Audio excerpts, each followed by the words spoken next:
Yan guys, share lang namin. Nasa right lane kami, pauwi na kami dito sa may banda sa Pagita.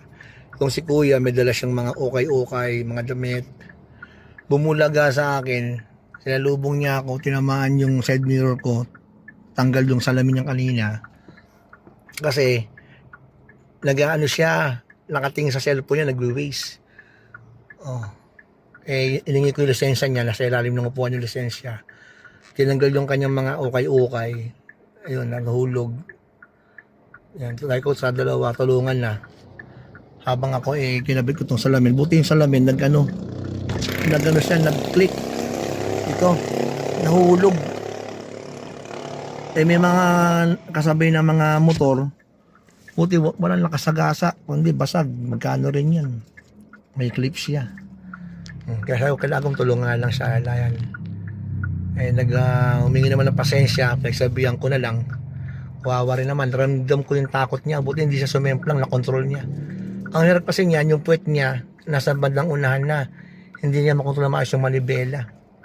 Kaya nung nasa kinaan niya yung lane ko dahil nag-cellphone nga siya. Sa mga rider dyan, pag ganyan, huwag kayo mag-cellphone. Kung kailangan mag-cellphone, gumilid. Tumabi kayo. Lalo ngayong gabi. Dito kami sa Pagita. Gawa na kasing kalsada dito, nakakadiretso na kami. Maayos na yung kalsada sa may ilaw. Salamat sa ating LGU at sa National.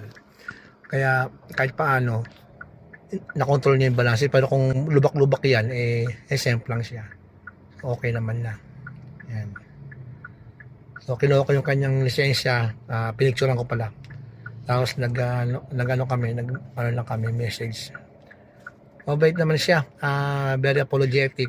Tapos inamin naman niya kaagad. Actually, habang kausap ko siya, medyo takot.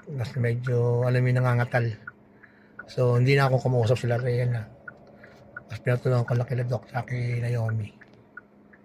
Sa mga riders niya, sabi ko sa kanya, rider din ka ako, random ko kako yung gano'n, yung sa ganun disgrasya. Buti, mabagal ang takbo ko, siguro mga 40 lang, wala pa nga. Siya yung nakita ko na bilang sumalubong sa akin. Buti naiiwas niya rin naiiwas ko rin. Ang tumama sa akin yung nakausli. Ay, thank you Lord. Paras kaming safe.